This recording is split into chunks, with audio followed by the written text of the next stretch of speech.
क्या कहेंगे कलीम जी, आज जो है 103 मन की बात का एपिसोड मोदी जी का कंप्लीट हुआ। मोदी जी पहले प्राइम मिनिस्टर हैं जो जनता से रूबरू होकर के मन की बात करते हैं। मन की बात, देखिए हम जनता हैं और हम ढंग की बात सुनते हैं, हम मन की बात नहीं सुनते हैं, क्योंकि हम बार बार ये कहते हैं जनता कि मन की बातें बहुत हो चुकी, करो काम की बातें। मन की बातें बहुत हो चुकी, करो काम की बातें। कब तक देते रहोगे हमको जुमलों की सौगातें, है रे मोदी हम तो लुट गए तेरे राज में, जाने तुझको शर्म कब होगी। और देखो बार बार तो हम जनता, ये जनता एक जो एकदम निचले पैदान पर जनता है, उसे भी ये बात पता है कि 15 लाख के वादे पर हमसे 14 में वोट लिया गया था। तो उस पर हम लिखे कि 15 लाख का वादा करके वोट बैंक को लूटा, 15 लाख का वादा करके वोट बैंक को लूटा। नोट बंद करवा कर लाइन में लगवा कर कूटा, हाय रे मोदी हम तो लुट गए तेरे राज में, जाने तुझको शर्म कब होगी। तो ये मन की बात जो है ना 103 और 100वें जो मन की बात का एपिसोड जब हुआ था, तो उस 100वें मन के बात के एपिसोड में एक घटना निकल के आई थी चंडीगढ़ के पीजी कॉलेज से, कि उसमें नर्सों को 37 नर्सों को बंधक बना करके मन की बात सुनवाई गई थी। वैसे भी इस मन की बात जो है, जो आपने आज जो मन की बात कर रहे हो, तो ये मन की बात जो है प्रधानमंत्री का सबसे फ्लॉप शो है। क्योंकि आपको खुद को पता है कि इनके खुद के जो यूट्यूब चैनल है जिस पर मन की बात को प्रसारित किया जाता है, उसका लाइक और डिसलाइक भी बंद किया गया, क्योंकि सबसे ज़्यादा डिसलाइक का बटन दबाती है पब्लिक। और एक और भी देता है कि 100 लोगों में सिर्फ 5 लोग मन की बात सुनते हैं। तो इसे सक्सेस कैसे मान लेते हैं, मेरे को ये नहीं समझ में आता।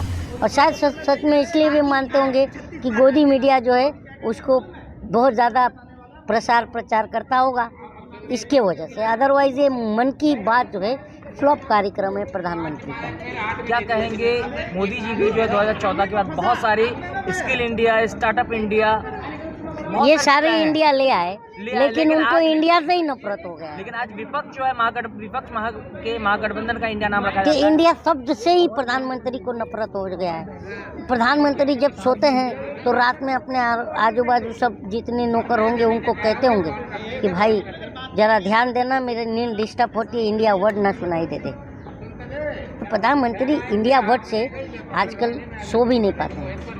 नहीं, विपक्ष का जो है टाका जो कहा जाता है, जितना भ्रष्ट है वो एकजुट हो चुके हैं। और PFI में भी इंडिया है, ईस्ट इंडिया कंपनी में भी। मैं वही कह रहा हूँ यार कि प्रधानमंत्री इंडिया के नाम से इतना छिड़ा हुआ है, जबकि इंडिया का ही प्रधानमंत्री है। बताइए, अगर इंडिया से इतना ज़्यादा तुम्हें चिढ़ है तो संविधान का प्रियम्बल हटा दो। प्रियम्बल क्या कहता है? We the people of India, हम भारत के लोग। तो अब देखो भाजपा भी अपने ट्विटर हैंडल के आगे से इंडिया शब्द हटा रहे हैं, भारत लिख रहे हैं। अब पहले इंडिया लिखे थे। अबे थूक के चाटना, कोई जो हम तो बचपन से सुनते आ रहे थे, लेकिन अब जो है थूक के चाटने का शब्द जो असल मीनिंग है अब समझ में आता है। आपने भी सुना होगा, ऐसा कहा जाता है कि RSS वाले का तो सपना है कि हिंदू राष्ट्र बनाए। जब हिंदू राष्ट्र बनेगा तो जाहिर सी बात है हिंदू राष्ट्र कैसे बनेगा यार? क्यों बनेगा? लोकतांत्रिक मुल्क है ये। RSS कह रहा है अगर, तो RSS का एक योगदान बता दो इस देश की आज़ादी में, फिर वो बात ये कहे कि जो है हिंदू राष्ट्र बनाओ। जब देश से जब लड़ रहे थे, हमारे देश के जो पूर्वज गोलियां खा रहे थे सीने पर, तो ये दस्त की गोली खाते थे। कहते हैं कि पाकिस्तान का जो बंटवारा हुआ था, पाकिस्तान इस्लामिक राष्ट्र बना था, ये हिंदू राष्ट्र बनना चाहिए। कौन? भारत। कौन किया बंटवारा? अच्छा, 2 नेशन थ्योरी का पक्षधर कौन था? आपको पता है? इतिहास पढ़े हो? कौन था 2 नेशन थ्योरी? सावरकर था नहीं? बताइए। तो ये देश कभी भी कहीं पर आपने सुना है कि ये कहा गया हो कि ये देश सावरकर का है, ये देश गोडसे का है। कहीं पर सुना आपने? जब बाहर खुद प्रधानमंत्री जाते हैं, खुद यहाँ के लोग जाते हैं, तो प्रधानमंत्री कहते हैं कि मैं बुद्ध की धरती से आया हूँ, कहते हैं नहीं? अभी नीता अंबानी अमेरिका गई थी, तो नीता अंबानी ने कहा कि मैं बुद्ध की धरती से आई हूँ, बोली कि नहीं? तो बताइए कि जब बाहर जाते हो तो ये बताते हो कि मैं विदेश की मतलब बुद्ध की धरती से आया हूँ, और यहाँ पर आते हो जब भारत में तो उन्माद फैलाते हो, तो हम तुम्हें देशभक्त कैसे मान लेंगे? 2024 में क्या मुद्दा होगा? मुद्दा हमारा यही है, जनता का शिक्षा, स्वास्थ्य, रोजगार, बढ़ती महंगाई, महिलाओं और सुरक्षा जो माहौल है उस पर जो भी बात करेगा वो सत्ता में आएगा।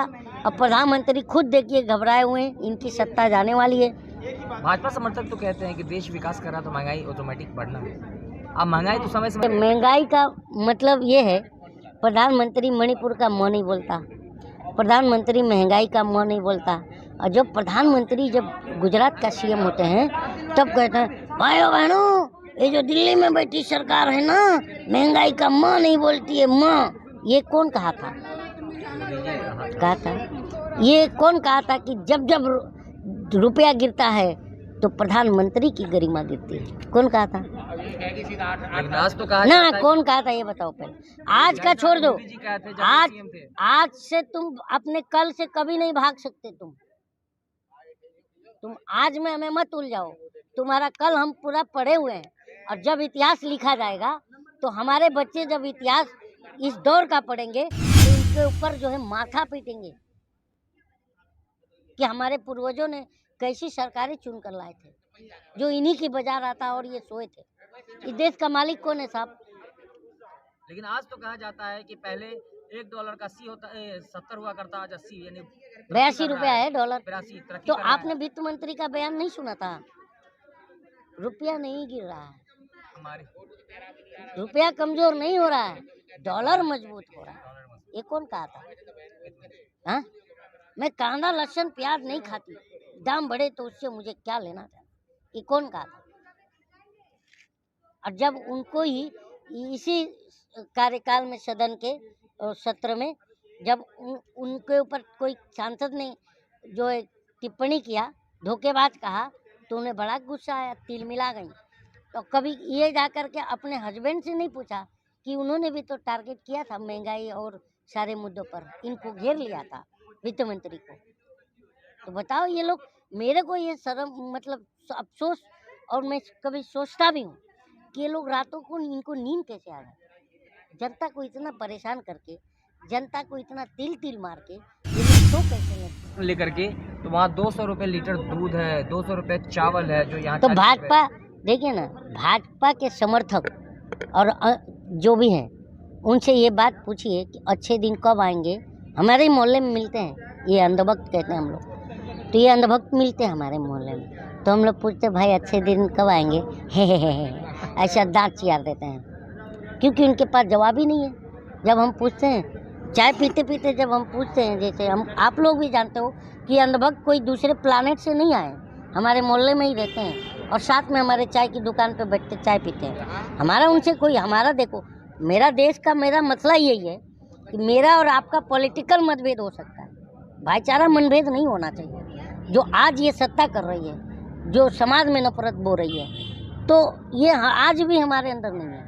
अंधभक्त भी हमारे साथ ही बैठ के चाय पीता है, लेकिन हम पूछते हैं अच्छे दिन कब आएंगे, चियारता है दांत। फिर हम पूछते भाई 15 लाख का क्या हुआ, हमें 15 लाख काम करते नहीं हो, 15 लाख फ्री का हराम का खाने का सोचते हो, ये भी अंधभक्त कहते हैं। लेकिन हम अंधभक्तों से कहते हैं कि ये बता, नौकरी तो दिला, तो बहुत है बोले मजदूरी करो, फावड़ा लेके, ये सब ज्ञान देते हैं अंधभक्त। कलीम जी, आपसे आखिरी सवाल है। सुप्रीम कोर्ट के बड़े माने जाने वकील भानु प्रताप सिंह, उनका कहना है कि ईवीएम से अगर चुनाव होता है तो मोदी जी को आने से प्रधानमंत्री नहीं, मैं ये नहीं मानता, मैं ये बात नहीं मानता, ये उनका अपना व्यक्तिगत विचार हो सकता है। मैं ये मानता हूँ कि ईवीएम जो है हैक नहीं होता है, उसका एक रीज़न है।